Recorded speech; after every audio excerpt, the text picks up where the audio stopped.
I was regrettably not born in Cuba. My family left in 1961, and I was born shortly thereafter in Washington, D.C., actually in Washington, D.C.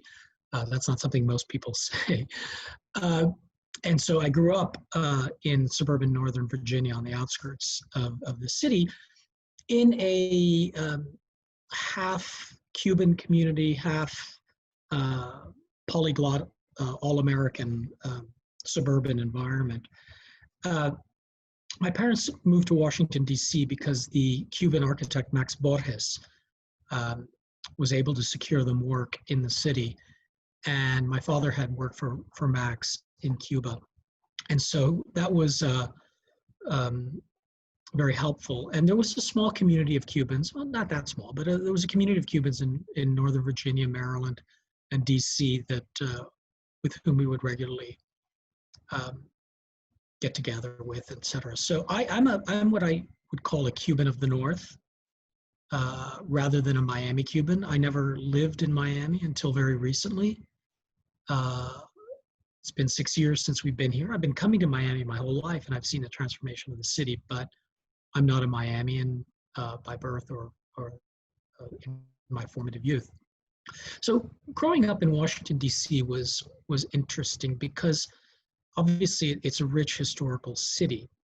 And so, some of my earliest memories of architecture were going to see the historic monuments on the Mall, the White House, the Capitol, the Jefferson, Lincoln, and um, Washington memorials.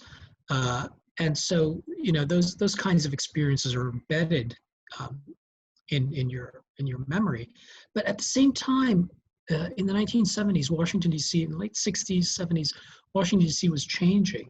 And two buildings that I distinctly recall from my youth that my parents would always point out and we would go to, of course, were Saarinen Dulles Airport and I.M. Pei's East Wing of the National Gallery of Art.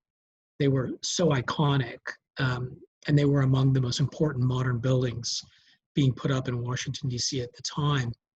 And so it was a combination of those kinds of experiences that really got me interested in architecture. But at the same time, I should note that my parents both studied architecture in Cuba and had a practice, an interior design practice in Washington, D.C. So in a way, it's kind of in my DNA.